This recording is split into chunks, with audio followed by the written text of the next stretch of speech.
Thank you, Nick. Welcome, everyone. I'm so glad that we are here again for our annual owner meeting. And I just want to thank all the staff that's been putting this meeting together. I want to thank the board, and I also want to thank you, the owners, because Wheatsville would not be Wheatsville without you. And we all own this grocery store. We're part of a community, and I'm so proud to be here. So we have a wonderful meeting today, and we're going to start out with a celebration of 45 years of Wheatsville. Happy birthday, Wheatsville. And some of you have been with us from the beginning. Some of you are the founders, and my heart, woo, yay, thanks for having the vision of a cooperative society. And then we have some very new cooperators, and I am so proud and excited to see what the next generation has in store for us. Our very own Brandon Hines, board member, has put together a fabulous little video highlighting the 45 years. And so we're going to take a couple minutes to take a look at that. So sit back and enjoy. And I think we will be able to provide the link so that you'll be able to see it again. But for now, let's take a look at this.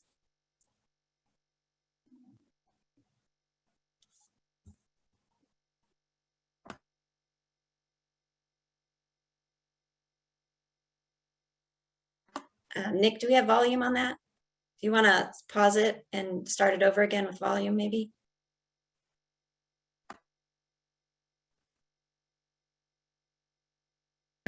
Can you see it full screen, Mary Jane? I see the full screen. So maybe we'll just start that over again when you have that. I have sound on my end. Does everyone else have sound? No? Okay.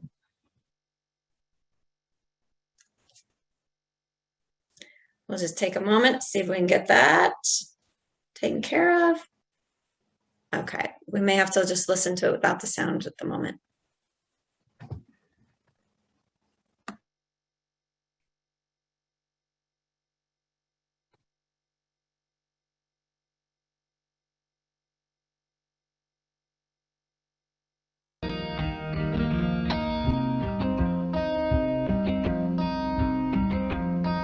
Are you hearing sound now?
Let's give a hand to Brandon and all of those wonderful photographs of people just having their heart in Wheatsville. So that was really wonderful. Thank you, Brandon. Well, thank you. And I didn't take any of those photographs. Those were all provided by Wheatsville and all of the owners and staff over the years. Yes, great. Thanks. All right. So we are going to move on, and I'd like to introduce you to our board of directors. And throughout this meeting, we hope to share with you, we want to help owners understand a little bit about the work that the board does.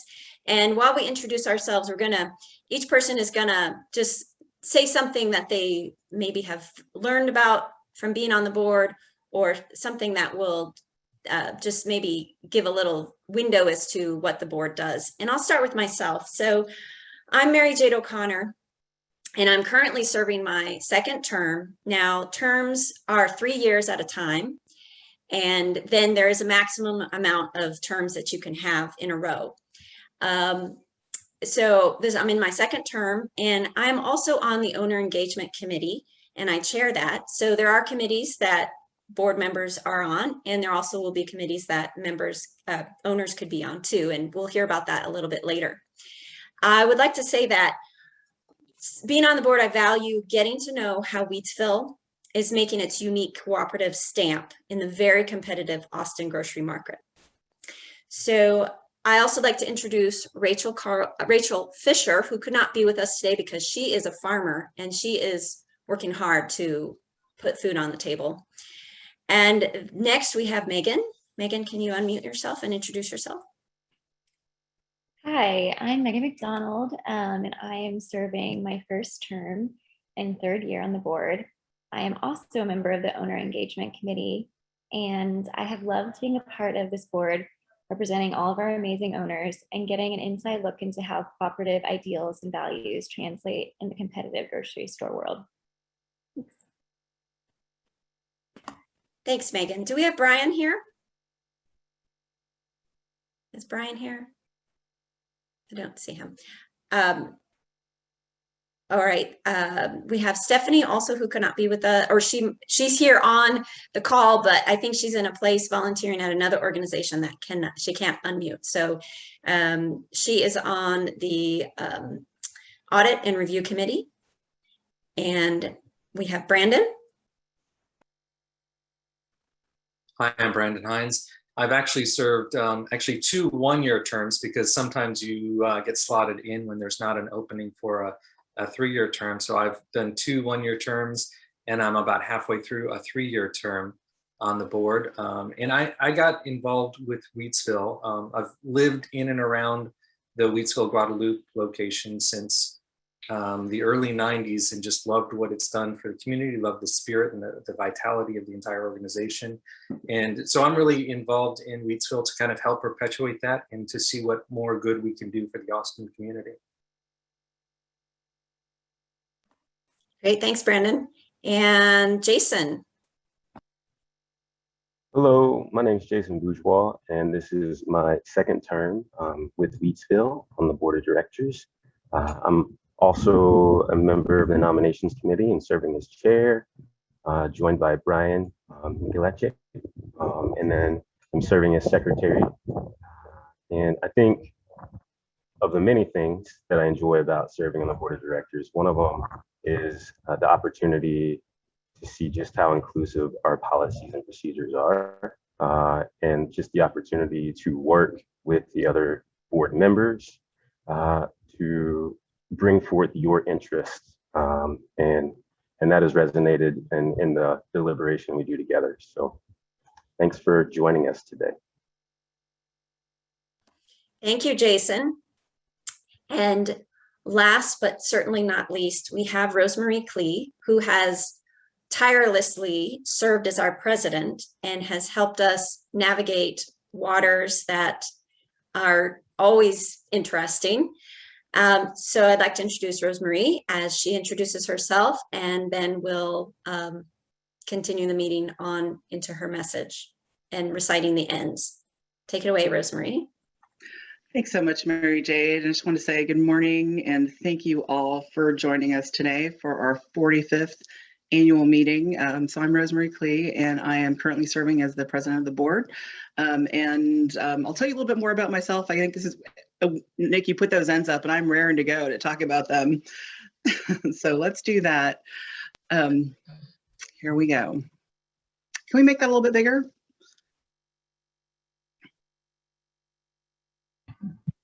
All right. I can do a little funky thing. We'll see if that works. How does that look? That's perfect. Great. All right, and mainly because I'm going to continue to use this as a visual aid. So I'm going to start by reciting the ends. So here I go, and just apologies, sometimes I get a little emotional when I do this, but Wheatsville, I'm already getting emotional. Wheatsville will be at the forefront of a transformed society that has a thriving community centered on hospitality, kindness, and generosity, a robust cooperative economy, and easy access to sustainable, healthy food solutions. So the board recites and reflects on these ends at the beginning of every meeting. They're a powerful statement of why we're here. All of the work we do fits into this and is rooted in the values expressed. We want to stay connected to this higher level meaning of our work because Wheatsville's success is not for its own sake, but for the tangible impact that it makes in the lives of individuals and in the community. We're here to change the world. So we're here to model a way of doing business that's fundamentally oriented to making each of us and our community and our economy the best that we each have to offer. We're to explore what it can look like when the goal is to first do no harm in facilitating one of the most fundamental and not optional acts of being alive, which is to have food. Because this is so essential, we believe that it matters a great deal how we make this happen. And from our very inception, Wheatsville has been about the relationship of farmers and producers to labor, to the economic system, and to consumers. Our co-op was named after James Wheat, who founded the first community of freed slaves in Austin. So that's a pretty profound indicator of what our founders were thinking about social justice, farming, community, food access, and economics. I want to take a moment just to think about why our ends are crafted in this way. So why hospitality, kindness, and generosity? How do these intentions help a community to thrive? As humans, we know that our ability to feel connected and supported drives not only our own well-being, but our ability to support the well-being of others. It is key to individual and community resilience. It is the vast difference between feeling joy, feeling empowered, being able to act with creativity and with love. The magic of explicitly acting on the intention to promote hospitality, kindness, and generosity is that it creates more energy and momentum than the work and the effort we put into it. So it is really magical. It costs very little and returns very much. So I remember this profound moment of discussion at one of our board orientation meetings so many years ago. We had two different staff members share, I'm a better person because I work at Wheatsville. My friends say so, my spouse says so. And we thought, wow, what if all of us could say that about the place that we work? And in that same meeting, a director shared that they're having a really bad morning and nothing was going right. They got into a fender bender and they just told their partner, I'm going to Wheatsville. I just always feel better when I'm there. And while they were there, they actually ran into another board director who was doing the same thing. And we thought, wow, a place where you always leave feeling better than when you came in. How amazing is that? What if the world were more filled with places like that? So that's the transformative power of having a thriving community centered on hospitality, kindness, and generosity. And so I want to invite you on this day to really think about the impact that Wheatsville has made in your life, really personally. You know, as a thought exercise, I sometimes ask co-op leaders to think about the impact of their organization by asking kind of the flipped question, what would be different in your life if the co-op didn't exist? The purpose of this question is just to better understand the value and impact and meaning, and to find new ways to articulate the many ways that the co-op matters.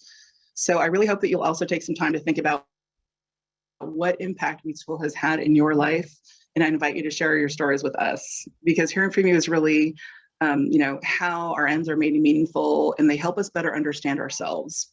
So I remember when we were doing the project to renovate Quad and how amazing it was to hear from parents saying, it's just not a nightmare to shop with young kids. My children know the staff and the staff interact with them. And it just really helped me to appreciate Wheatsville in a new way. or someone sharing, I just trust all of the products that are sold at Wheatsville and the way that they're curated. And I thought, how great is that? When we think about the fact that every cell in our bodies is made up of exactly what we put into it, to have a place where you trust everything that's on the shelves is really powerful. And of course, I would be remiss if I didn't mention that one of the most obvious and important things about the co-op is that it is delicious. I could go on and on about the power and the meaning of our ends, but since time is short, let me just say that this is a pretty awesome thing that we're here to do together. We are here to change the world. And so now at the 45th annual meeting, I would like to just deeply appreciate our founders who had the vision and fortitude to birth Wheatsville into the world, to appreciate all of our owners and shoppers who choose to participate in the economy and the values and the community that we're here to create, to appreciate all of our staff now and over the decades who are at the core of our heart and our culture and our community, and to appreciate the board of directors, leaders who have been at the helm of our operations. There's something so wonderful that we can do together that we cannot do apart. And so we celebrate the journey of our 45 years in business. So now let's hear from our general manager, Mark Jacob, to take a deeper dive into what's happening of late and to where we're heading. So over to you, Mark. Thank you so much, Rosemary. I wasn't planning on this part of it, but your speech moved me as it always does. And it reminds me, as I've shared so many times, how much Wheatsville means to the people that serve on our board. Our board genuinely is made up of some of our most dedicated owners who care so deeply about the individuals that shop at Wheatsville, the individuals that choose to shop and become owners at Wheatsville, the staff that work at Wheatsville, the love that our board has for Wheatsville and everybody that interacts with it.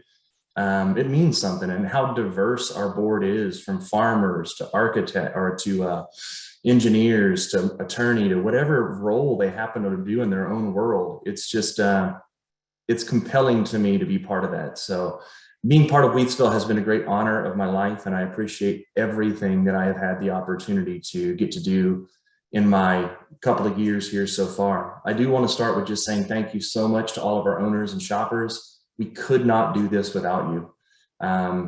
There is no Wheatsville without you. So it means so much every time you choose Wheatsville to spend your time, to spend your money, and just to stop by and say hello. And then on top of that, I want to share as much information as I can, and there's no way I'm going to fit it into this time frame. So I'm going to kind of go a little bit fast, but I would encourage you to look at the email we sent out yesterday that was titled Wheatsville's 2021 Annual Report. And I tried to really put some information in there for you to digest. I'm going to mainly speak on some of those same topics because it's really been where almost all of our energy has been at Wheatsville to try to continue to move the work forward.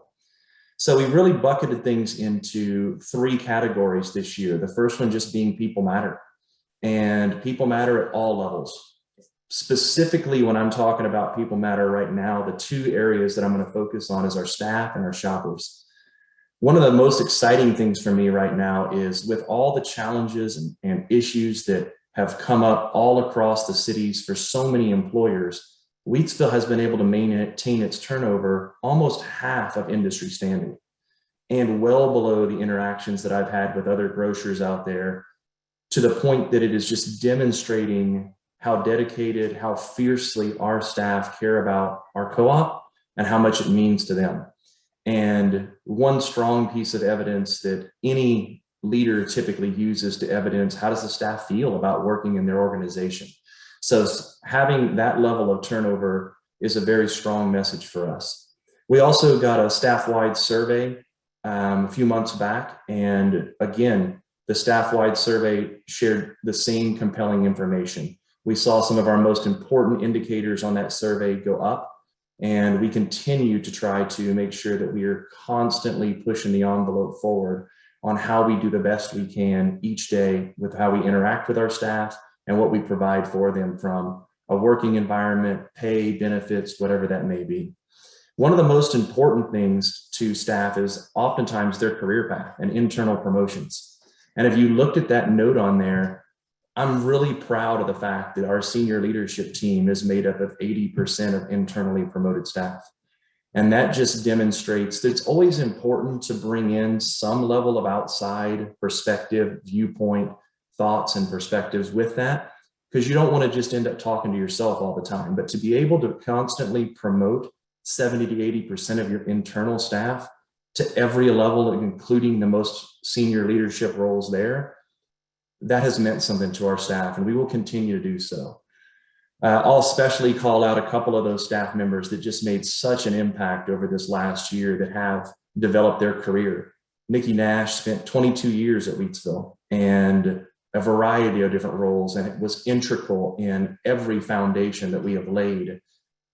Bill Bickford has spent almost 20 years at Wheatsville, and Bill, there's no way I could have done this without him. Honestly, I tell people all the time how important it is that you have someone that tells you the truth, that you can hold each other accountable, that you can work through problems, issues together. And Bill has been that every step of the way. I could not be more proud to be able to have that level of a leader in our co-op and everything that he brings to the table. I was talking with him the other day. He was our first store manager at Wheatsville. And then he moves into HR. He gets an HR degree. He spends 4 years leading a different co-op as a general manager, and then he comes back and supports us. So that's the type of senior leadership that you have at Wheatsville. People that have poured their heart and soul into this organization, done everything they can do to help this co-op thrive, and it means so much to them. So with that, very proud of the internal promotions. Our pay and benefits. Yes, one of our goals was to get to $15 an hour average hourly wage. Our next goal is to get to $15 an hour start out rate of pay. We do believe we are on pace right now to be able to do that. Hopefully our strike goal is around May, and we have been working diligently behind the scenes to get to that area. But we are already over 15 as an average, which was a long ways from where we were. And we've been able to consistently increase salaries, consistently increase benefits, add paid holidays, even during the most challenging times when unfortunately many of our fellow small local businesses went out of business. So we are super excited that with the work that we've been able to do, not only have we been able to survive, we've been able to turn things back around, provide more back to our staff, and actually begin to thrive again. Our customer scores are one of the key reasons with that. We have seen customer scores that would be considered top tier, high performing, and that means that you are recognizing and believing in what we're doing at the co-op. We still want to continue to push that forward. You heard Jason talk a little bit earlier on our board how much it means to him and others that we continue to focus on the diverse aspect of what we do in our policies, our processes, our systems. We hired Dr. Kazike Prince. We put, as I like to say, our money where our mouth is, and we made sure that we were educating, developing, and training our leadership at every level of the co-op. We continue that work to this day, and we don't even feel like we've scratched the surface, but we have moved so far in that area to where we've been recognized, moving from a lower performer to one of the top 3 in the Central Corridor out of all the organizations that work with the National Cooperative Grocers in one of the newsletters they put out. Without spending too much time in that, I just want you to know people will never stop mattering at Wheatsville, not as long as you have this board, these senior leaders, the people that are doing this. And then community. Community is part of people too, but we put in there, we have really put a focus on driving our diversity in our funds on how we're funding community as well. We've made sure that we've spent money with some local Black-led organizations based upon how much that meant to some of our staff members, and our owners shared their voice. We've made sure that our community roundup has raised nearly $100,000 this year, and that's all part of what you can do. Our election was a record election for us. We've received over 1,100 votes, putting us on track to have some of the highest we've ever had. To get to the financial components of this, none of this is possible without the ability to continue to keep the co-op thriving. And unfortunately, last year when I sat in front of you, I said, it doesn't look real good. I'm concerned. I need you. I need you to come in and shop. I need you to be here. shopping at the co-op will never not be important. I do want to be clear. We cannot do this without you. But I was concerned. I was concerned in the fact that we had had many years of kind of eroded financial performance, and we really needed to get back on track. But unfortunately, we had to do that in the middle of a pandemic. And that has just been unrelentless, that pandemic has been. It still creates problems to this day. We still have supply chain problems, even things that you would think simple. We ordered a handicap accessible wheelchair probably 6 months ago, and we have constantly fought to get that thing in. We've canceled orders, reordered. Things like that are just, if the challenges are different than what they were in the past. We just ordered some cap shelves for our Guadalupe location to allow more room in that smaller space. And we were told it would probably be, I want to remember, I think it was like 60 weeks or something crazy, basically a year before we're going to get those. And that is just the nature of what we're dealing with right now. But even with all of that going on, we have been able to do something that I think we were all a little skeptical wasn't possible. We chose not to do any layoffs of our staff. We didn't lay off a single person during this last fiscal year. We chose not to raise our prices for the first half of the fiscal year, even though many of our suppliers were, because they had to fight the same challenges we were. And when we finally moved and started to be able to drive those metrics forward, we thought, you know what, we're going to lose a lot of money this year because, like always, Wheatsville tries to do the right thing. But because we consistently focused on our systems, our processes, doing things in the right way, you reacted with kind in your shopping, and you have pushed us from moving from a negative 36% sales growth to flat to positive now. That's you. And we have benefited from that by making sure that financially, we didn't squander that. We took that very seriously, and we were able to drive a small profit to the bottom line. That's 2 years in a row now. We've been able to put a profit to the bottom line of Wheatsville, which has put it back in a position of health and prosperity, and that we now confidently believe we have everything in our fingertips to help us thrive for the next 45 years. And you're going to see, as you've already started to see, we've started to paint some of the parts of Guadalupe in the front of the store. We're beginning to fix some of the things that we just couldn't afford to fix in the past. So look forward to some additional renovation work that we're doing. Look forward to every piece that we can do. And frankly, based on our financial trajectory we're on now, we're confident that in the coming years, not only will we be able to continue to stay in the 2 locations that we have, and we did extend our leases in both of those locations, we're excited that we're looking at potentially adding a 3rd store, maybe 3-5 years down the road based on the way things are going. We have so much potential at our fingertips now to continue to create opportunities for people to love where they work, love where they shop, and give back to our communities. And we know we're capable of doing so. So with that, I shared a lot of the, where does the money go in that email. I would strongly encourage you to read it. But I'm just going to summarize with this. Thank you. We could not have done this without you. Please continue to think of Wheatsville first and understand that when you shop at Wheatsville, what we do with your money, we drive our staff wages, we drive everything that we do in the community, and we grow the cooperative economy. Thank you all so much. I'll give it back to you, Nick and Mary Jane. Thank you, Mark. All right, so we're going to move on. And every year we invite a producer that exemplifies what we look for in a partner. Clean Cause is just that. They are not just your average organic sparkling yerba mate beverage company. Yes, it's delicious, but they have a mission as well. 50% of their profits go to supporting addiction recovery. So I'd like you to please welcome founder Wes Hurt from Clean Cause. Hey guys, happy Saturday morning. It's going to be hard to follow up Mark and everyone else who already shared, but thanks for having me.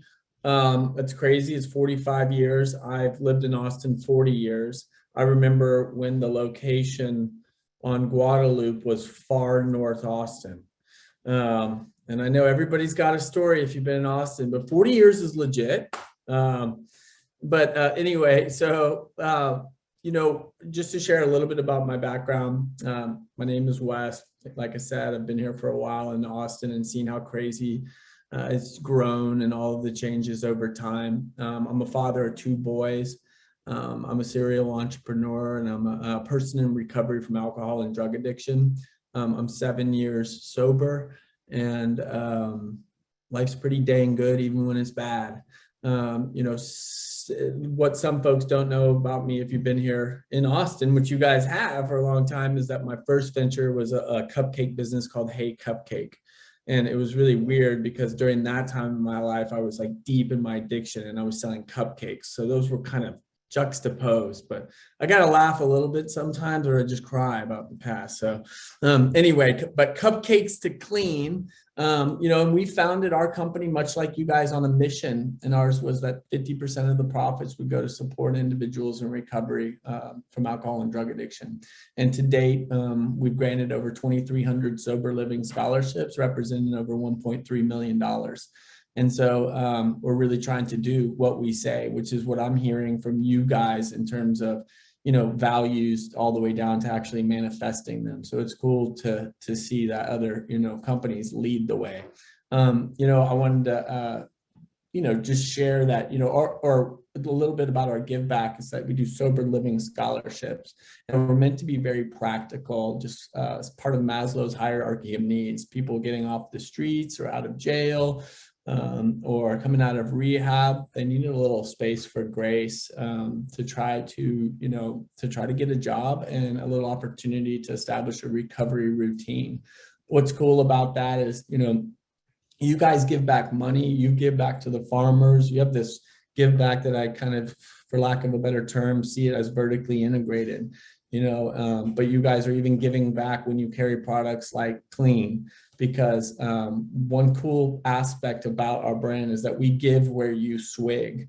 And so we have, wherever the product is sold in the region, it goes back to that local community and the individuals that need recovery. We've had several employees of retailers receive sober living scholarships because they feel okay to open up the door and discuss it. Especially when either their employers or reputable companies that are known to have just to be solid companies are carrying the product. It's, you guys are really helping even more than most understand, because without the retailer to feature a product, it doesn't reach the end consumer, which doesn't raise awareness, which doesn't produce the profits that fuel the scholarship, that then what I've seen heal families, and it's real. And so I'm really grateful to you guys. Y'all were one of our first accounts. You know, we didn't carry the most amazing water on the planet. Unfortunately, at that time we were using plastic.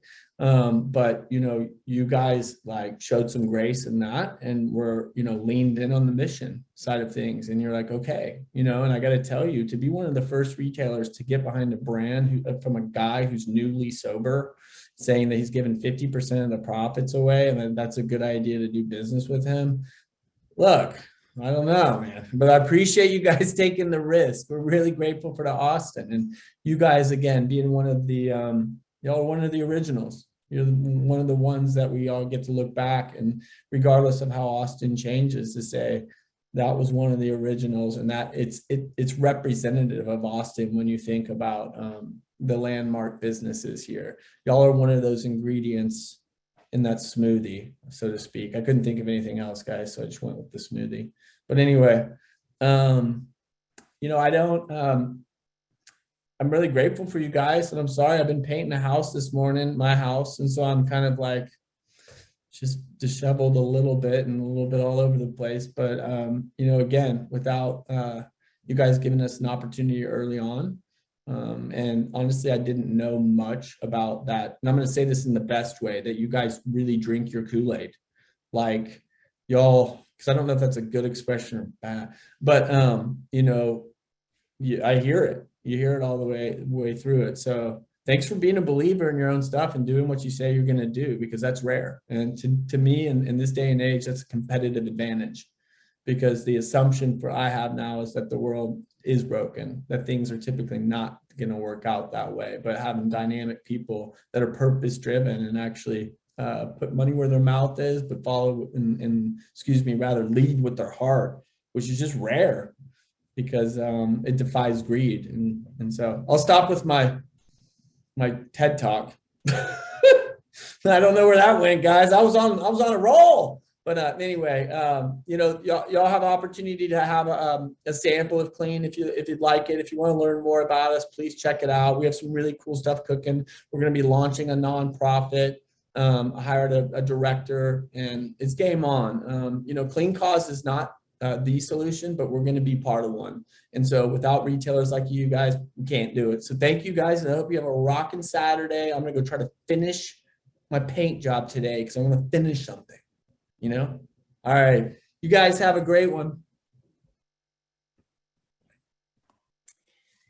Thank you so much, Wes. All right, everybody, we are going to move on to our treasurer's report. So Brandon, will you take us away, please? Or take it away. Thank you. That's, I will have to say we're not going to keep building on these because I'm not going to surpass either Mark or Wes as far as presentation, but I will give it my best. I will say that, it's been kind of a crazy year for a lot of people, and I like the reference that Wes had made to a smoothie in my day job when things get really crazy. My boss always uses the metaphor, it's like trying to change the tires on a race car while it's racing.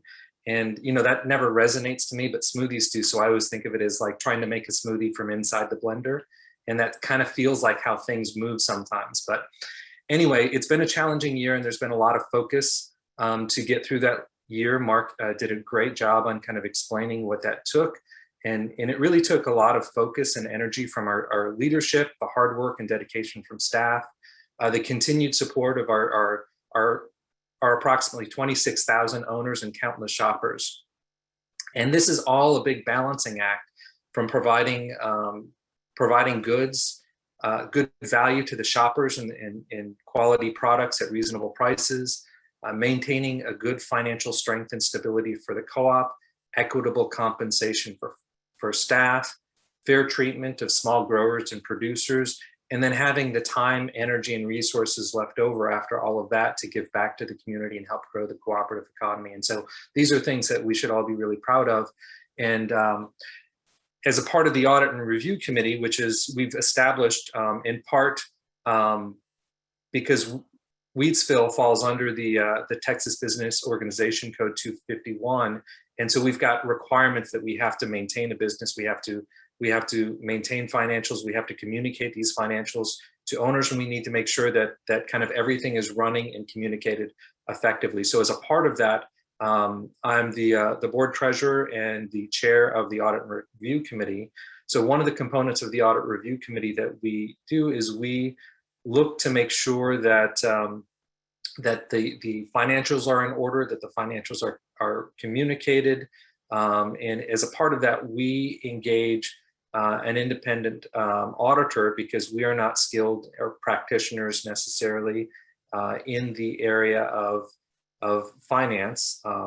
We've got, well, let me step back. We've got two members on our Audit and Review Committee. It's myself and Stephanie Wong, who is here online and here in spirit, but is unable to verbally participate today due to some other obligations. So we go through this process to make sure that everything is in order and work with the auditors. We've hired, again this year, we hired Wegner and Associates.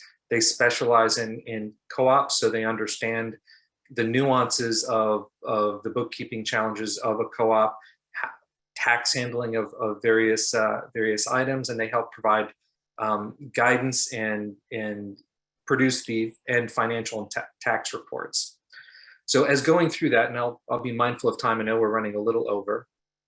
So in going through that, we review these management attestations. We do direct inspections of certain documents and filings to make sure that things are being maintained and filed appropriately.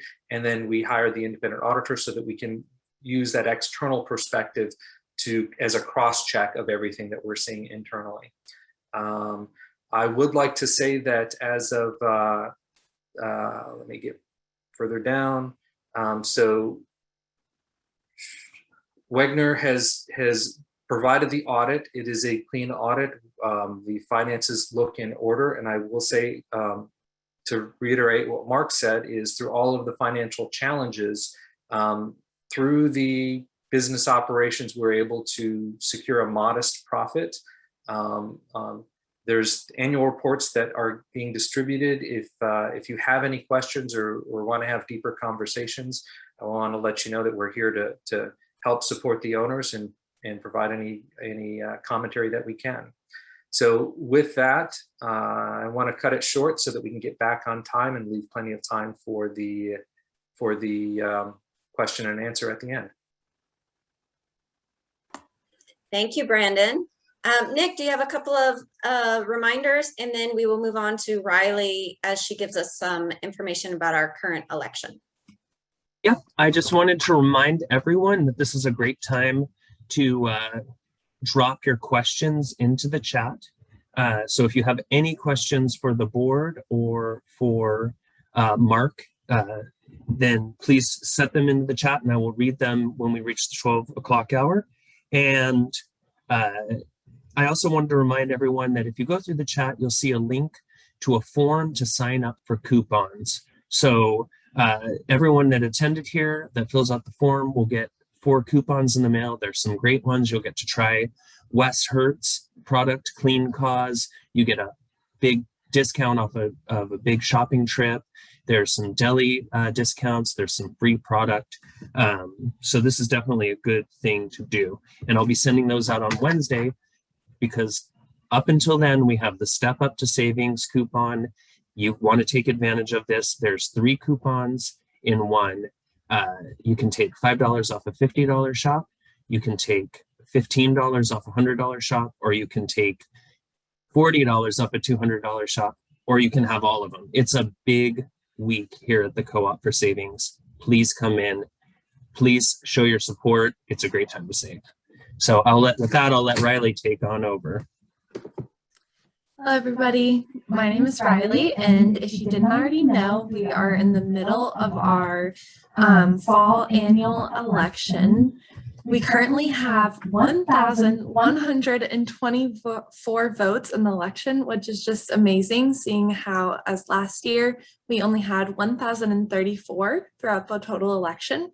So thank you guys for being a part of our democratic food co-op, and we couldn't do it without an engaged owner community. I also, we're in the final 2 weeks of the election, so if you haven't voted yet, be sure to do that. You can vote in store, and you can also vote through an email that you should have gotten. If you have any issues, feel free to let me know. I can help you out with that. My email is Riley. We'll put it at wheatsville.com. We'll put it in the chat and you guys can reach out to me there. But we are voting on 3 different board seats, and we've got 3 different board members running for those seats. And we're also voting on 10 spots for our community action partners, which we'll be rounding up for in the 2022 year. Those community action partners, everybody on the ballot, there's I think like 18 community action partners. You can look for them, all their information on our website along with our board members. But our board candidates are going to be giving a few speeches right now. And so we can go ahead and start with Sarah Vera. She wants to give her candidate stump speech. Good afternoon, everyone. I am very excited to be here at the annual owners meeting. My name is Sarah Vera, and I've been in Austin for coming up on 9 years now.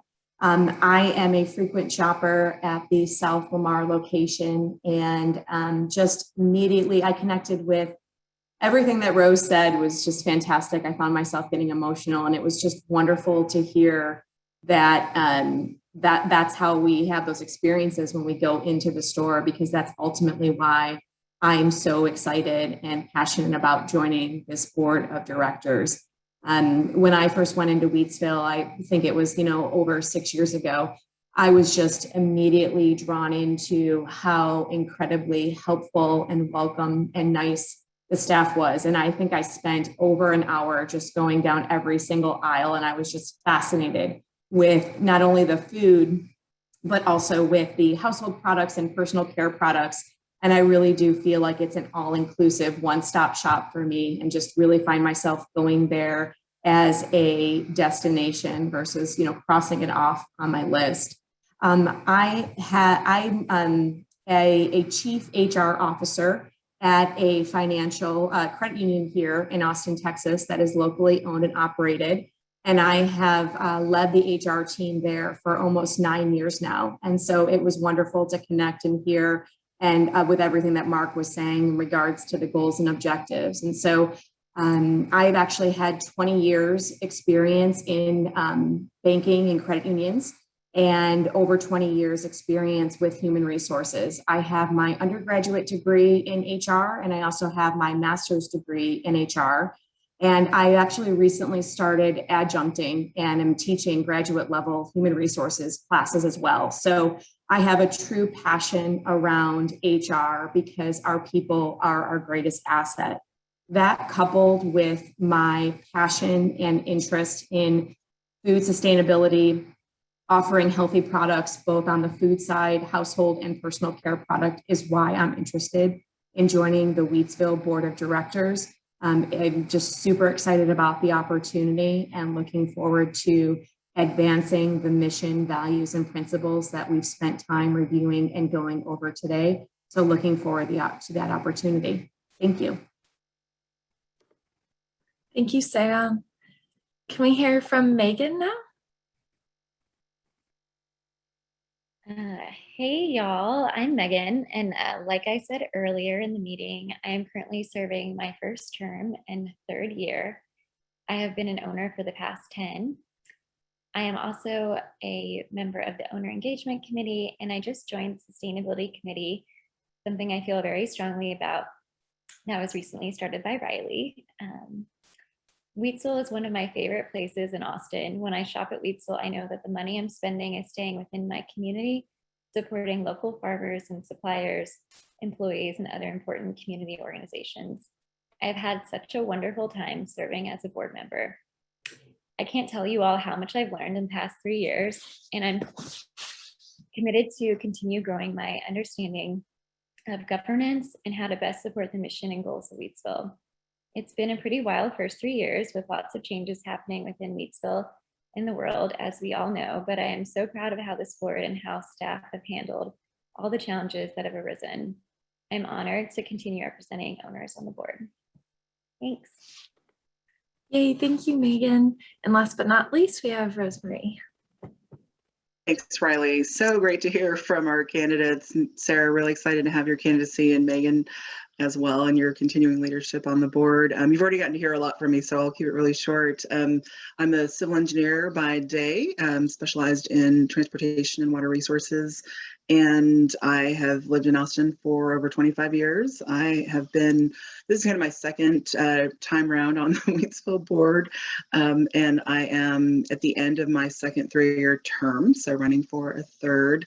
And I've just gotten so much out of this work. As an engineer, it's interesting thinking about, the desire to solve problems. And I think about the co-op, and really a lot of our problems are they're not about technical issues. They're really about how we work together as humans to make the world a better place. So that's, as you have heard, a lot about what drives my passion for Wheatsville.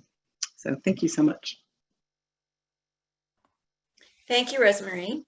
Right, so now we have the wonderful opportunity to hear from a community action partner. We're very proud to have Meals on Wheels Central Texas. They have been a part of the Austin community since 1972. They provide 3,000 meals daily. They also help community members with home repairs, pet services, and in-home care. So please welcome Foundation and Corporate Relations Manager, Dr. Meredith Morrow. Hi there. Good morning, and thank you all for having me today. I'm just so very pleased to be here, and thank you all for having us. First, just a little bit about Meals on Wheels. As she said, we offer programs that are designed to serve homebound seniors that are to help them live more independently. So these are services like our home delivered meals, case management, pet food and veterinary care assistance, grocery shopping, home repair, shelf stable delivery, and things like that. And with these programs, we serve about 5,000 homebound seniors and individuals with disabilities each year. So like many home organizations, we did have to make quite a few changes to adapt our services in the face of the pandemic. One of those changes was to reduce the number of in-person interactions between our clients and volunteers. We replaced our daily meal deliveries with providing deliveries of 2 weeks worth of lunches. So we provide shelf stable and frozen meals bi-weekly to our clients instead of the daily deliveries now. So we basically created a contactless delivery system, which is volunteers drive through at our headquarters, and a combination of staff and volunteers load those meals into our volunteers' cars so that they don't have to get out of their cars. And then the volunteers wear masks and practice social distancing when delivering the meals. So we provided this new system, and we've been doing that since March of last year. So a little bit about our partnership with Wheatsville. We've been very fortunate to have a continued partnership with Wheatsville over the years. We're also fortunate to be a featured community action partner again this year. Over $10,000 was raised in 2021 alone, donated by your members and customers, and that money goes towards meals and other services to help homebound seniors. And thanks to the donations and members from Wheatsville over the years, Meals on Wheels Central Texas has received a cumulative total of over $105,000, and that's all from your members and customers that you guys have helped save meals for seniors and other services. And that's going all the way back to 2007. So that relationship has been going on for that long. And that's a really, really great thing for us. But not only have we received financial support from you all, Wheatsville employees have stepped in to volunteer with us. And volunteers are essential to our operations. We could not do what we do without you. Volunteers not only help us deliver services, but they help us save in delivery costs, which we can then put those costs towards serving more people. Just since 2018 alone, volunteers from Wheatsville have provided 69 volunteer hours. So that's that much services that we can then use to help people. In addition, a little bit going back to the pandemic, Wheatsville was one of the first teams to step up and help us during the pandemic. So when we began that new volunteer delivery procedure last year, Wheatsville was one of our first teams to come help us with that new bi-weekly drive-through meal delivery system that I spoke about just a minute ago. So this was at a time when a lot of companies and organizations kind of halted their group volunteering because they weren't comfortable with sending people out, in the pandemic, and understandably so. So not only was it really meaningful that Wheatsville volunteers were able to come out and be with us, and it meant a lot to us because we also really needed this volunteer help during this time in order so we could get these important meals to our clients so that these homebound seniors could continue to stay home and get the nutritious food they needed. During one of these, but also to that end, during one of these very first biweekly meal deliveries, and I think it actually may have been the very first biweekly meal delivery that we did in March of 2020, Karen, one of your former outreach coordinators, also brought us supplies for our staff. So these were things like toilet paper, beans, food, canned goods, rice, things like that. And this was at a time when grocery shelves were bare. There were lines at grocery stores when you couldn't get anything. And, it was hard to get supplies. And so not only did she show up to volunteer, and unfortunately, I think by the time she got there, we had already given out all the volunteer routes, so we felt bad that we couldn't give her a route. But not only did she show up to help our clients, but she was also thinking of the people who help serve our clients. And that's so meaningful because when you're at a nonprofit, your clients are absolutely the focus and the staff is behind the scenes. But so we appreciated her thinking of us and thinking of both our clients and the staff who helped make that happen. And so that's just really, really meaningful to us. So our partnership with Wheatsville has just been tremendous over the years. And we at Meals on Wheels Central Texas want to thank you all, your members, your staff, your employees, everyone for your continued support that have been provided to the seniors that we serve, and we really look forward to continuing this partnership. And so thank you again for having me here today.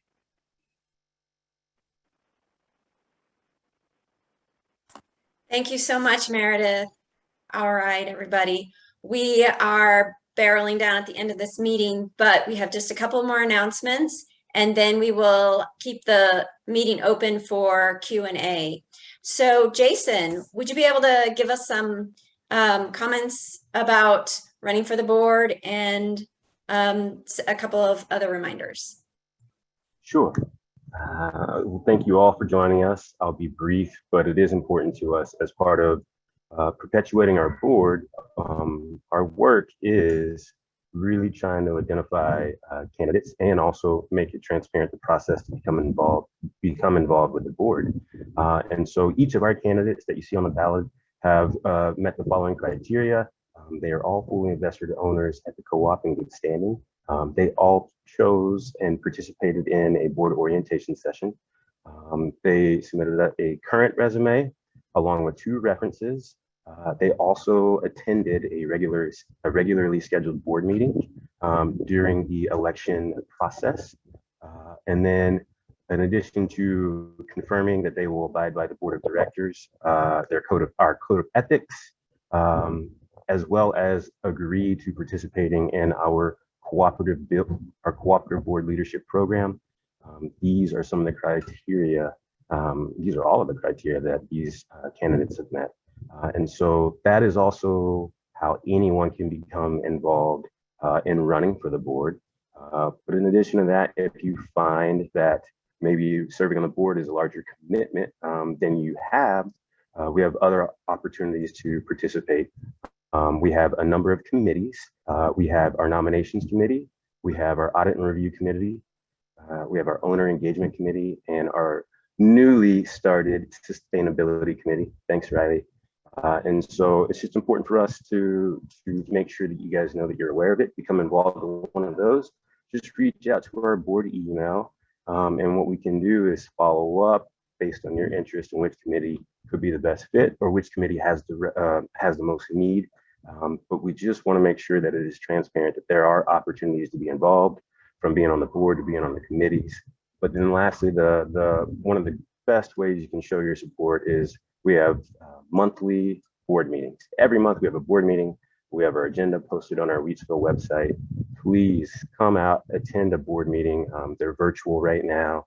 And in addition to having the opportunity to hear your input, you can also see how we work together as a board to represent your interests. So those are a number of the ways you can become involved with Wheatsville at a deeper level. Thanks for being here. Thank you, Jason. All right, Nick and Riley, why don't you take us away for the fun part? We're going to do the raffle, and I'm going to again say thank you all for coming to this meeting. Thank you for being wonderful owners and shopping at Wheatsville. Thank you, staff. And so Nick and Riley, will you please do the fun part and stick around for question and answer? Thank you, Mary Jade. So before I announce the raffle winners, I am going to announce a few upcoming events that we have. We've got the last day of our fall owner drive is tomorrow. So I know you guys are all probably owners, but if you have any friends or any neighbors that you think would love to be an owner at Wheatsville, they get a free pumpkin if they sign on between today and tomorrow.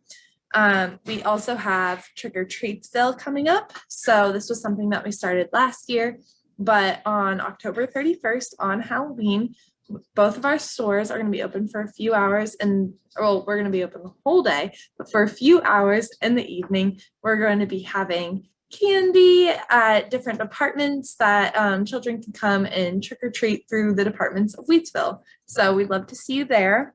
And then finally, you can order your Thanksgiving meals coming up soon. We've got all sorts of yummy treats and meals that our deli is prepping up and making in preparation for Thanksgiving coming up this year. So now that I guess you guys have all been waiting for are the raffle winners. Our raffle winners are Luis Nelson for our $100 gift card, Linda Isaacs for our $50 gift card, and then Bill Colangelo for our $25 gift card. Those gift cards can be picked up at our Wheatsville South Lamar location at any time and convenience that's best for you. And if you want to pick them up somewhere else, or if that doesn't work out for you, please reach out to me and we can accommodate that. Thank you guys all for coming to our owner meeting. I don't know if Nick has anything he would like to say, but we are so happy that you have joined us this morning.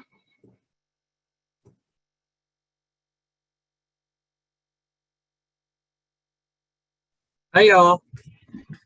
I'm Nick Kahn, here, the marketing director here at Wheatsville Food Co-op. Riley, thank you so much.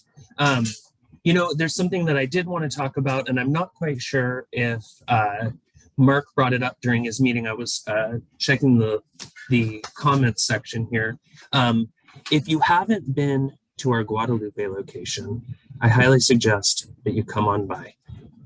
We worked with Fair Trade America this October for Fair Trade Month. It's Fair Trade Month, it's Co-op Month, and we have a beautiful, beautiful mural that is now a permanent installation on our store for fair trade farmers. The women that are featured on it are actual cocoa farmers. They are 100% familiar that they are on the side of Wheatsville in Austin, Texas. They're all farmers in West Africa. Come out, check it out. We worked in conjunction also with an amazing chocolate company called Tony's Chocolonely. They're here this whole weekend at both locations. So today they're at Guadalupe, they're handing out samples, they're handing out coupons. They have amazing fair trade chocolate with an amazing mission. If you're gonna come in and use that coupon, come into the Guadalupe location today or the South location tomorrow. Check it out, it's totally awesome. So I just want to make sure, Mark, if you're still here on the line, I can see you.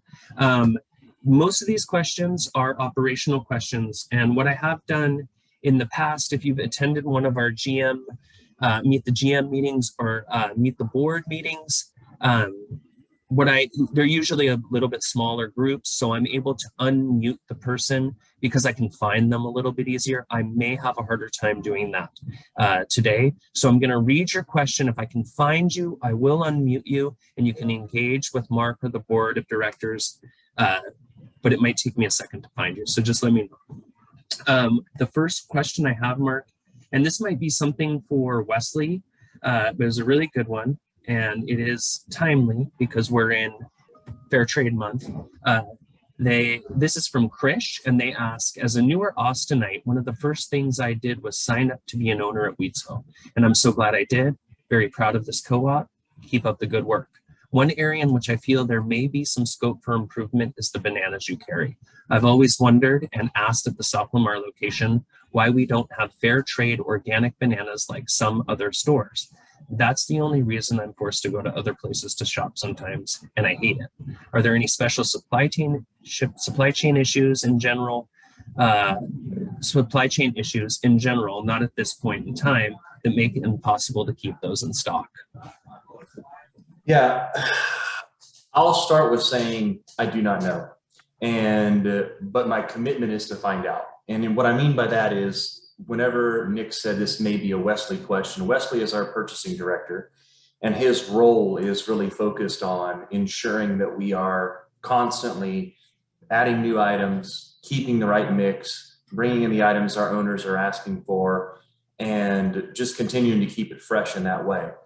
I do know that we regularly carry organic bananas, but I can't speak to the fair trade organic. I can say those are all some of our key things that we look for in our products. We look for organic, we look for fair trade, we look for any of those components that help make our co-op great. So my commitment is I'll circle back on this. Nick, I don't know if you're keeping the names of the people. I know you said it, but I didn't get a chance. Okay, you are? I didn't get a chance to write it down, so that'd be great. I'll circle back on this and try to get you an answer as quickly as I can on what we can do next steps there. Great, Mark. And also, just for any clarity here, if we don't get to all the questions, you can forward your question to me, nick@wheatsville.com or nick@wheatsville.coop. Either one will work for me, and I can follow up with whoever can answer that question best for you. Something that Chris said too was they're an essential component of their smoothies. So it seems like smoothies are the topic of choice for this meeting. It seems like they keep coming up. This is from John and Debbie Hooper, and they ask, what do you think is responsible for making the co-op more profitable? In other words, what did the co-op do to turn it around? Wow, there is so much in that question. So I'm going to try to keep it as high level as I can, but there was a few things. One, we really had to focus on operational efficiencies. And what that really means, to try to break it down as simple as we can, we had to start putting in measures for productivity.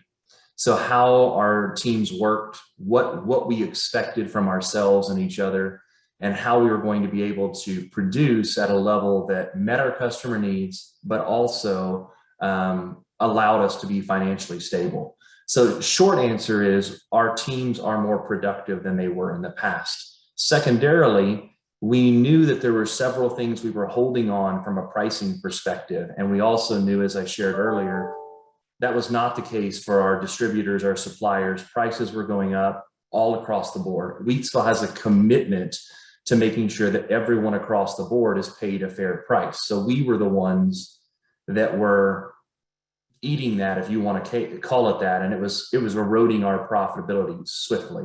So we did a few things to solve that. One, once we got through what we thought was going to be the height of the pandemic and realized this is going to last much longer than any of us anticipated, we started to go back into our pricing to look at what is the absolute cheapest we can sell these items and still eke out a small profit. And when I say small, we're talking less than a fraction of a % of our total sales is what we eked out.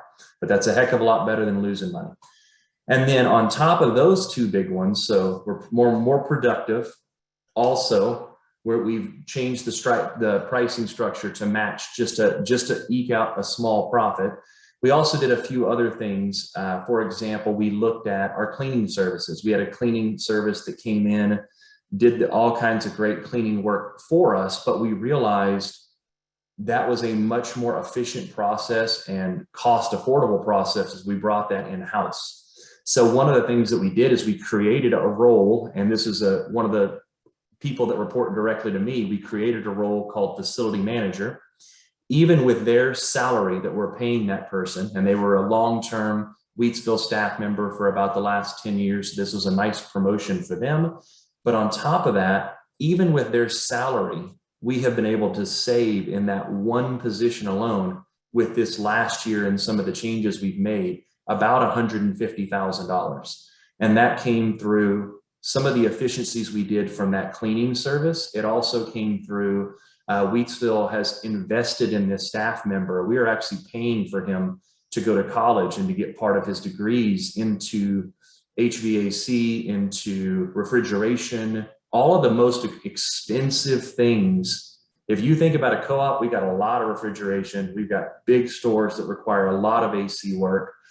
And he has been able to save us hundreds of thousands of dollars in doing that work. So what we're proud of is, yeah, we did some things to make sure that we were more productive. Yeah, we did some things to make sure that we were charging just enough to make a profit. But what I hope you hear in that as well, John and Debbie, is we invested in our staff, we grew our staff, we grew our talent.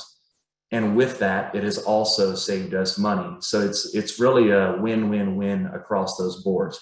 I could go on into some of the other finite things that we've done, but even our landscaping, for example, we've started doing our own work there. We are trying to bring as much in-house as possible so that we put our own people to work and we save those funds and whenever we do that. I hope that answers your question. Awesome. Thank you so much, Mark. That was a great answer. I'm glad you brought up MAP too, and it made me think of last weekend's event, the Day of Cooperation. If any of you got to hear about that, we had in-house cooperators and customer cooperators all come together to do a cleanup of Guad. It was put on by Riley. Mark attended, Bill Bickford, tons of the management team, board of directors, and a lot of you as well. And it was a lot of food. And so when you come and check out that mural, look at the landscaping around that too. That was Matt Otto, our facilities manager, and good cooperators like yourself. So thank you. This is a question for the board. And it is from Cameron Tepper, and it says, I know there are a lot of different financial priorities with all parts of Wheatsville. What does the board see as the #1 priority for the future of Wheatsville, i.e. expansion of stores, return of patronage, paying down debt, etc.? Rosemarie, would you like to take this? Sure, I'll take a stab at this, and if any other directors want to add, they're very welcome to.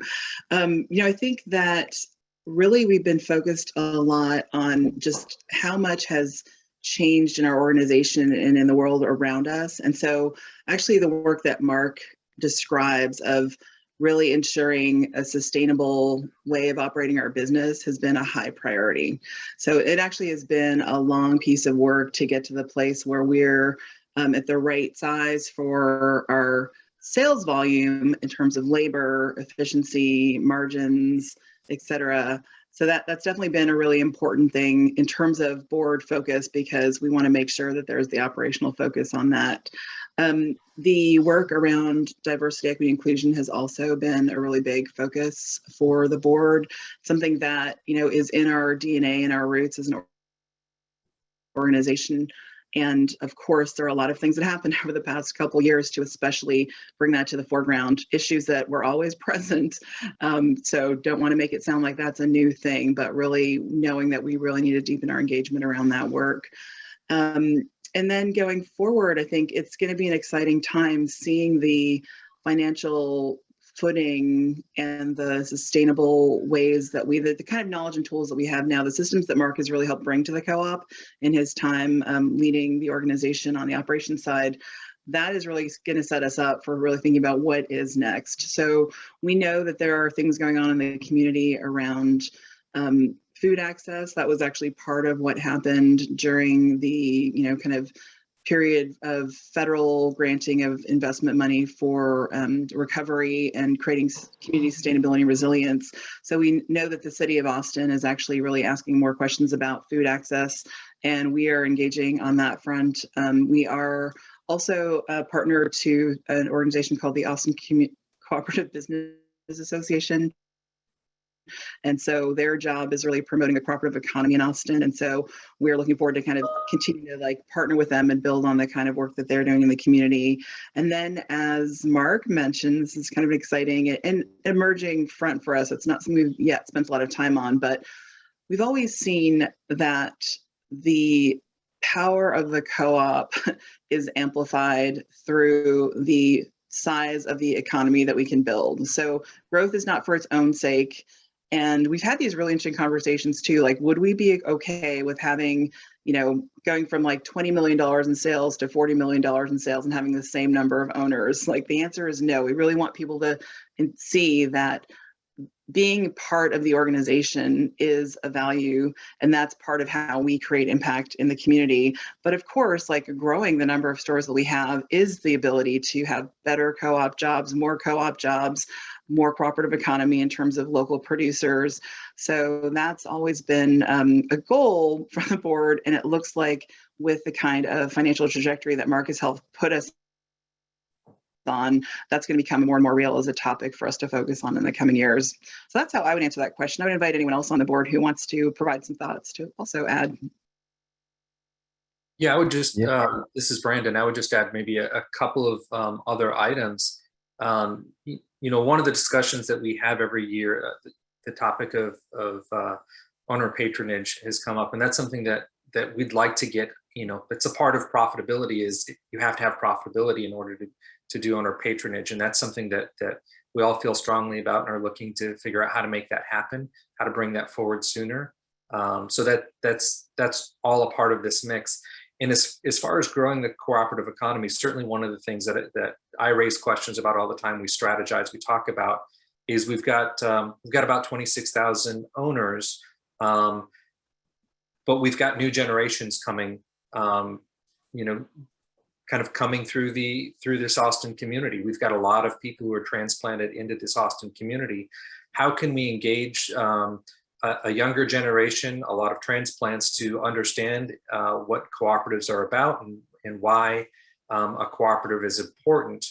So that's another big component of what we talk about, is how do we get that engagement so that we can grow the ownership and grow this cooperative economy and bring all of these benefits back to the community. I'll just add real briefly, Cameron, love the question. The other thing that is always at the forefront of our big picture thinking is protecting that livable wage that we're able to pay to our staff members. As we all know, the economy in Austin is changing quickly, which that presents challenges and opportunities. But a big cornerstone of Wheatsville is that livable wage, and really keeping that at the forefront of our future movements.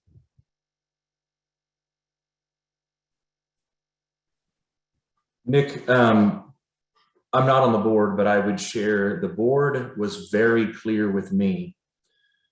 We had to take care of the staff, and our funds had to go to the staff. Jason did a great job of describing one component of that livable wage, but us adding some of those paid holidays, the rest of that, the board was diligent on asking and ensuring staff was well taken care of.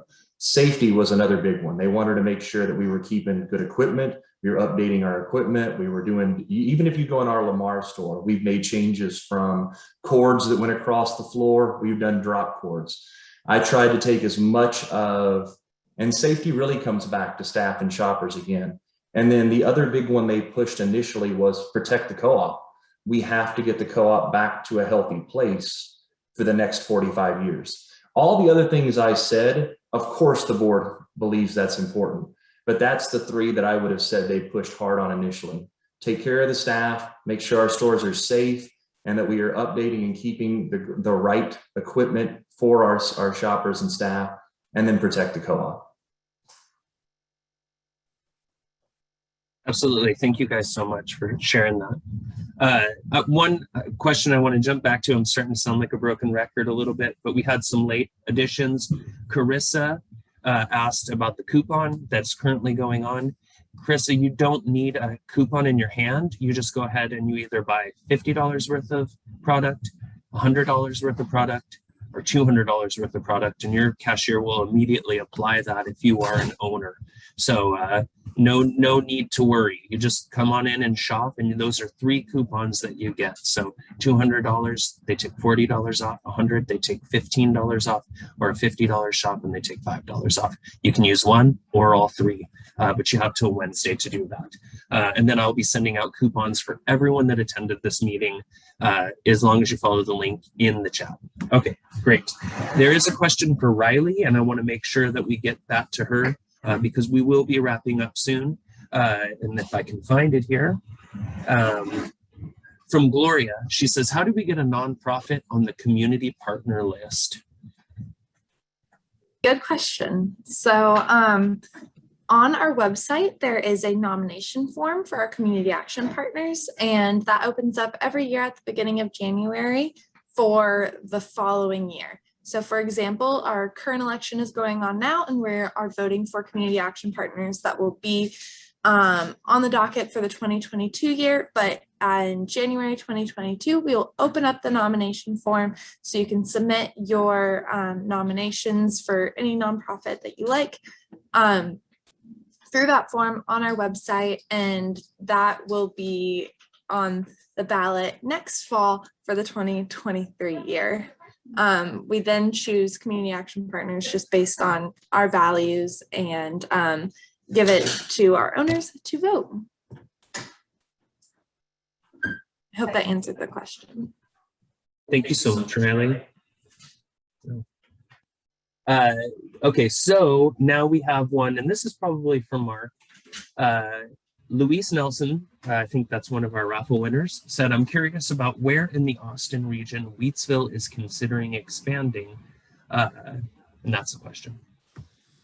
That's a little, we're premature on that. And what I mean by that is we have just started talking, or I have just started talking with the board that if you go back to my earlier statements, protect the co-op was important. So looking at growing the co-op was not the priority initially. It was getting back to a strong financial footing, making sure that our 2 stores we currently have are stable for the foreseeable future. And we have done that now. So now that we've done that, now granted, let me be clear, the grocery business is relentless. That means we've done it for up till today, but your continued shopping, your continued patronage, the work that you do with us is what will keep us in that space. So, but as of today, we're back to a spot where we're confident that we will be able to operate our 2 stores for the foreseeable future, for however long that can be. With that, now we're getting to the point where we're starting baby steps our way into, well, could we have another store? Where could we have another store? What could we do? But we haven't even really begun that conversation, which is why I said it's realistically 3 to 5 years down the road. So what our next steps are going to be now that we are back in our financial footing, we've got both of our current 2 stores extended for about 5 years each is where we're at so far on those leases. We're working with the 2 landlords there as well to make sure that we have a long future and relationship with there that, you know, we can continue to build on. Now we're just now beginning the conversation of what other options are there. And the board has shared, you know, things in the past, you know, can we look at East Austin? Can we look at North? But the reality of it is every single time we have talked about it, the need is just about everywhere. So to have another great place to shop that gives back to its community, that pays livable wages, that continues to try to thrive and grow for its staff, we need that anywhere that we're not already in the Austin area. So I hate to tell you a non-answer because I'm not known for not answering anything. But unfortunately, we're just premature right now and we're excited. We see that there's potential. We see that there's a future and we're going to start engaging at a higher level now of what does that really mean? But I still think it's realistically 3 to 5 years down the road before anything like that would materialize. And it could take us that long to find the right site, to make sure we've got the right funding, to make sure that every other step is the way, and then a little bit longer to actually get there. But 2 stores in 45 years, I think that's a pretty good pace for us to be on. Thank you, Mark. Nick's computer is frozen right now. I can hear everybody. But now he can hear everybody. I just can't see all of you. So, Mark, this is from Aldea, one of our former employees, longtime employee. And I'm assuming this is the Guadalupe location that she's asking about, but she says, hi, Nick, how many years on the new lease extension? How many years on the new what? Lease extension. So we originally signed a 10-year lease, and then we had up to 4 5-year options that we could extend by. Pretty common lease for a large format store. And with that, we've extended our 5-year options. I believe we just extended our second 5-year option. So that means our 10-year lease is complete. We've had 1 5-year extension, and I believe we just started our second 5-year. The reason I keep saying I believe is maybe we just started our first, but I think it was our second. So with that, that should put us in that location minimally, like 2025, 2026. But what our hopes are is to work with that landlord and really just think about how we can beautify that location together. So we haven't invested at a level that we need to, both the owners of that actual building and Wheatsville in enough time to where it's time to start considering that. So we want to look at working together in how can we actually potentially sign a larger lease, a longer term lease versus going through our option phase right now. And how can we do that in a way where we're partnering together, where we're able to fix the roof together. Some of the things that the landlord is just as important to them as Wheatsville. Things such as the roof, the floor. Obviously, we have some issues in the floor there. And yes, we are repairing some of those along the way, but we know it's a much bigger project that needs to be done there. So right now, that's the conversation we're in with the landlord is, here's the stuff that we believe you can contribute to. Here's our commitments around potentially going longer term in that. But I haven't had a chance to be able to bundle that together to present to the board yet. So before any of those things can move forward, I have to do my work of making sure it financially makes sense, making sure it's the right decision for the staff, for the co-op, for the community. I start bundling that work together. Then I begin to engage the board on, this is what the cost of entry would be. This is what they would contribute as far as the actual landlords. This is what the return on investment would be for both of us to kind of stay in this partnership together, to allow the board then to weigh in as your representatives as owners. So we're getting closer, but not yet. Great, thank you, Mark. So we are at the 12:30 mark, and I have about 3 questions. We can get through 2 of them pretty quickly. Jimmy Robertson, I am going to forward your question directly to Mark. I believe you spoke with him in the past about this, so we'll just get that taken care of off the meeting. Linda, that question that you sent, that's to me, and I am going to stay in the meeting for a little while. If you want, we can talk about it while I wait for people to put in any last questions they want.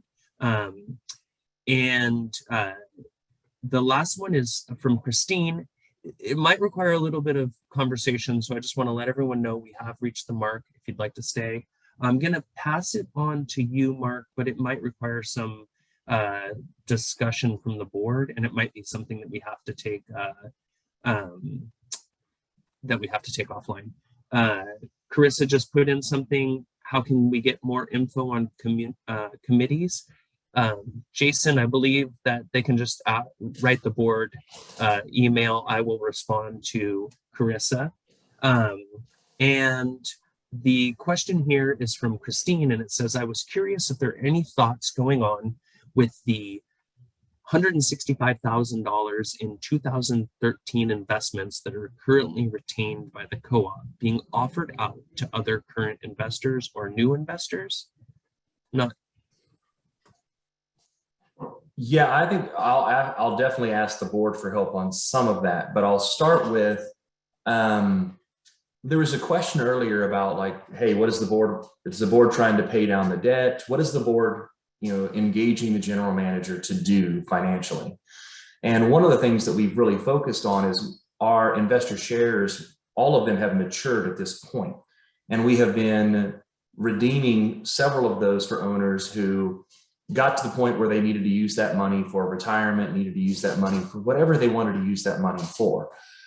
Fortunately, our financial standing has put us in a position where we've had no struggle paying for any of that, and we continue to be able to do that and thrive. But if we were going to add a third store, likely we would have to do something with an investor share program at that time. So the ones that we currently have on the books, as far as offering them to other owners, there is some legalities around that typically, my understanding, and this is where I'll end up asking for help, but my understanding is you can only offer an investor share to another person who is already part of that strike offer. Meaning, if it was a 2013 investor share, someone would have had to have already been part of that to absorb additional investor shares from that time frame. But the good news is, before I hand it over to the board, is we would love for everybody who is an investor shareholder to remain an investor shareholder and to keep their funds in the co-op. And also financially, as you have been taking some of that money out, which is just a natural thing, we're financially in a place that we've been able to handle that quite well. So if we get to a point where we need to do another offer, we can, but for the existing ones, that's my understanding. I don't know if Rosemary or somebody else wants to take it from here. Sure, I'll just add a couple of thoughts. Thanks for that, Mark, and great question. So because investor share, the ability to offer investor shares is a really special opportunity for cooperative associations under our business statutes. And we really appreciate everyone who who has participated in that way with the co-op. So, we have a principle of like one owner, one vote, and there's a fundamental equity requirement that everyone pays in to be an owner. And so our ability to have voice in the co-op is not proportionate to the investment, which that is also a distinction between a cooperative and a conventional corporation, if we want to call it that. So we have two different investor share program offerings, two different vintages, one associated with the Guadalupe remodel and another associated with the opening of the South Lamar store. And as Mark noted, so there's a lot of kind of legal structuring that goes on to create those. And so as a matter of course, we have not opened those back up to new investors. What we have done is, as we have had additional capacity, let's call it. So when people actually want to exercise their put rights, we have some capacity remaining on that total investor share program. We're actually able to transfer those shares to others, but it has been to others that are already within the program. And that's just because of all of the paperwork and documentation and legal, items that are associated with that offering. As Mark also mentioned, we do really appreciate people keeping that money invested in the co-op for as long as it's practical for you. Though it's an investment, so it's an alternative to investing your money in other ways. It helps keep the co-op strong, and it provides a return on your investment as well. And we would anticipate, if we did another project, that we would have another offering that would be structured based on kind of current market conditions, et cetera. So, and it'll be a question too. We have those two offerings that are out there. When we did that offering associated with the recent major renovation on Guadalupe, which I think was around 2009, we actually ended up consolidating all the investments that had been issued prior to that time. And so we basically paid all those back out, and anyone who did want to remain an investor, we rolled them into the new offering. So that is another way that it might eventually look, but it's too soon to tell right now. If you have any more detailed questions about that, or if that didn't actually answer all the things you're interested in, just don't hesitate to reach out to us so we can get you more information. Great, thank you. Yeah, and if you want, probably the easiest way to get a response to any question or more in-depth answers, just to, thank you, Christine, I see that thumbs up, is to email me, nick@wheatsville.com. Or nick@wheatsville.coop, and I will send that to the board. I will send that to Mark, and that way you can get a streamlined answer from the source. We are past 12:30. Mary Jade, I want to make sure that we're giving people the opportunity. I have 2 questions. We can stay on if you want, or we can go. I look to you. I'll keep going, so. Well, I think it's fair that we could stay for those 2 questions, and anyone that needs to sign off, then please feel free to do that. And again, I'd like to just thank everyone for coming.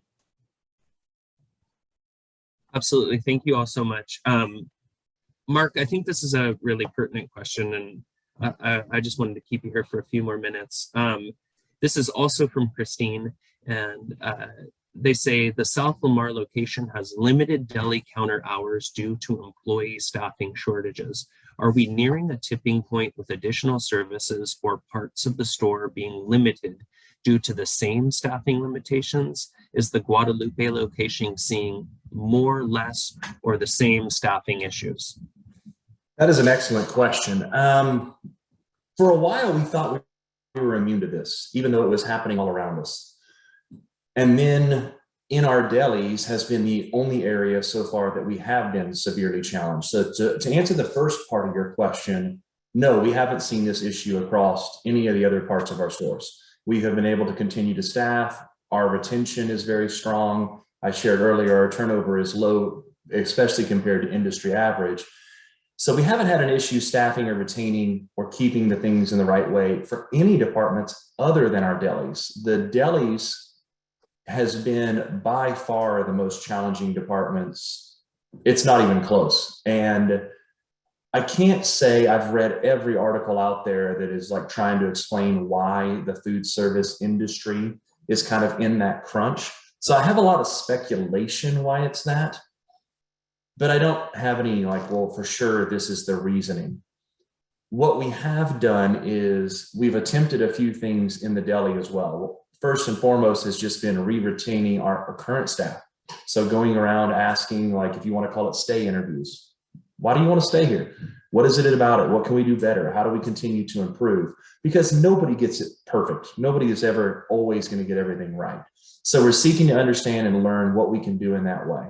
We've even added some additional funds to what we pay our staff in the deli departments, mainly because the external environment is so volatile right now that there are people offering all kinds of things that is creating, in my opinion, probably the largest challenge why it's falling in our delis. If you drive around town, cooks, anybody kind of in that environment, there is an aggressive need for that environment based upon everything that's kind of been going on.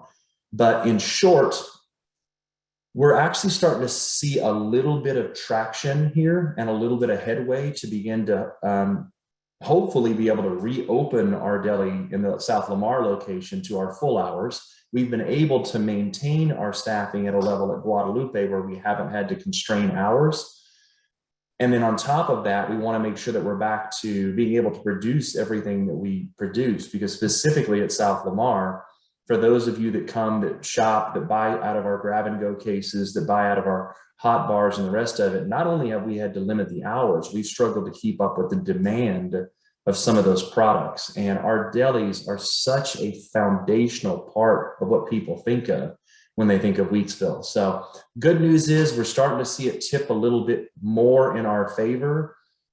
Some of that is our increased retention. Some of that is possibly some of these tactics we've taken to help bring more people on, but we still have work that we need to do in that area. But thankfully, no, it has not spread across any other part of the store. It is a deli isolated issue.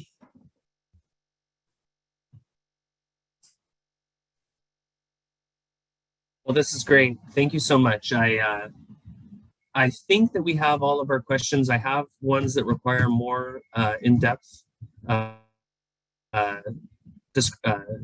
answers and who they're going to.